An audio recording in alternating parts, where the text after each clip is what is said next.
Ukweli kuhusu upweke wa wanaume.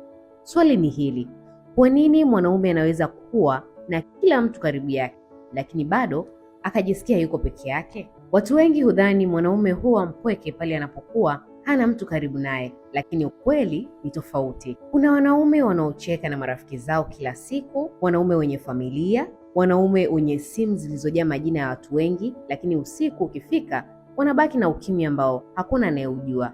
Hii ni hadithi ya Kelvin. Mchana alikuwa mtu wa kawaida tu.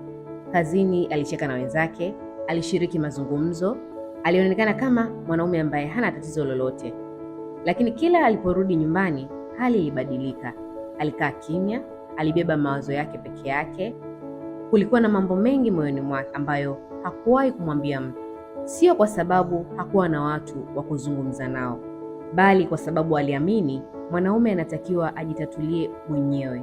Kadri siku zilivyopita, ukimya huo ulianza kumbadilisha. Akaanza kuwa mkali bila sababu, akaanza kuchoka haraka, akaanza kujitenga na watu aliowapenda, lakini hakuna aliyegundua kuwa ndani yake kulikuwa na vita. Ukweli uliojificha: tatizo la Kelvin sio lake peke yake.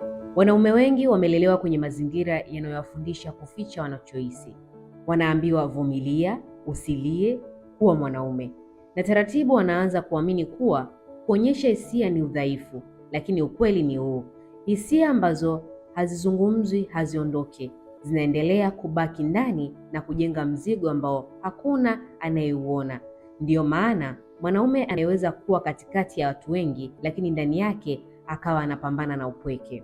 Mwanaume mwenye nguvu sio yule anayebeba kila kitu peke yake, ni yule anayejua lini anahitaji kuzungumza.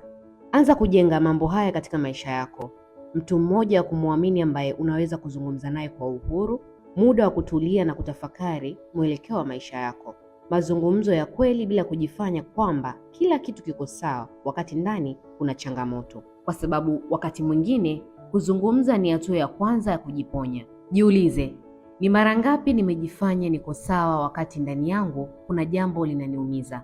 Ukimya unaweza kuwa utulivu, lakini wakati mwingine huwa ni kilio ambacho hakuna anayekisikia. Kuna wanaume wengi wanaonekana imara nje, lakini ndani wanahitaji mtu wa kuuliza, uko sawa kweli? Labda ujumbe huu ni ukumbusho kwamba mwanaume pia ni binadamu mwenye hisia. Tuambie, kwa nini unadhani wanaume wengi huogopa kusema wanachokipitia?